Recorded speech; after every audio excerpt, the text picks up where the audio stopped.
Let's talk about Alabama. Quarterback situation, unsettled. Ty Simpson, Jalen Milroe. Hey, we saw the two younger guys get involved there as well. Unsettled. Now, this is one of those situations where I started getting feedback from my friends before I watched it myself. And the feedback I got from my Bama brethren led me to believe I was going to watch a 5-alarm disaster of an afternoon offensively. And then I watched it. And I watched the offensive snaps twice. And one would argue in a spring game, an offensive snap is a defensive snap. But you get what I'm saying. I watched these guys. I watched Milroe and Ty Simpson. I watched every snap they took twice. I must have just watched a different game. I may have been on a different planet. I didn't think it was a bad afternoon at all when accounting for what the structure of the game is. So you have, if you're a Bama fan now, over the past few years, you went from Hurts to Tua to Mac Jones to Bryce Young. All these guys are like first-round draft guys. All these guys are Heisman conversation guys.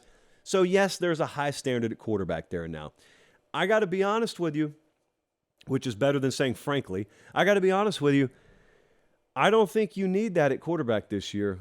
If the wins that I am feeling out of Tuscaloosa are accurate, I don't think you're going to need a guy that hangs the kind of numbers Bryce Young did. I don't think you're going to need a guy that puts up the kind of performance that Mac Jones did in 2020. It would be nice, and maybe one of these guys has that in his ceiling, but if you look at the way they're putting that offensive line together, if you look at guys like Justice Haynes being one of approximately 14 tailbacks that are serviceable or plus for Alabama, I think, as I told you in December, Nick Saban has looked around both at his past teams and then at what Georgia just did and said, well, if that right there still works, I know how to do that better than anyone. I made the shift in the 20 teens because I thought the sport was going that way, and I was just going to be better at it than everyone, and I was. But, man, if we can still play that kind of just sledgehammer offense, and we can marry it with some of those passing concepts that we've come to know and love around here, that's what we're going to do. And the reason I mention that is to provide context. When you look at Jalen Milroe, and Milroe in a scrimmage setting is always going to be hamstrung because he doesn't get to use his legs, so you never get to see who he actually is, which is why I probably have more confidence in him coming out of yesterday than I did just listening to practice reports about whether he may very well end up being the starter there. I don't think it's decided by any stretch, but the difference is I had some folks tell me, two quarterbacks means you got none. One of the dumbest sayings in all of football. I think they have two they can win with. That's what I thought. And the reason is because of the other couple of 10 names I'm about to mention. Justice Haynes, stud, immediate impact guy, true freshman tailback. Caden Proctor, I think he'll end up starting at left tackle for him. That's him, if you're watching on screen. We spent an inordinate amount of time talking about him. For those unfamiliar, that's the kid who decommitted from Iowa last minute and committed to Bama. And we spent a bunch of time talking about him. So much so that some folks said, Josh, aren't you spending a little too much time talking about him? Well, did you watch him play yesterday? Because he looks like he's been playing for the New York Giants for 4 years. He looks like he's about to be on his second contract in the NFL. 6'7", 340, I think is what they listed him at. Gigantic. True freshman. I don't even know if he's 18 yet. True freshman. I think he'll start at left tackle for him. I talked to a couple of folks around Alabama who said they thought that was already trending that way, but it probably went a long way in becoming solidified yesterday.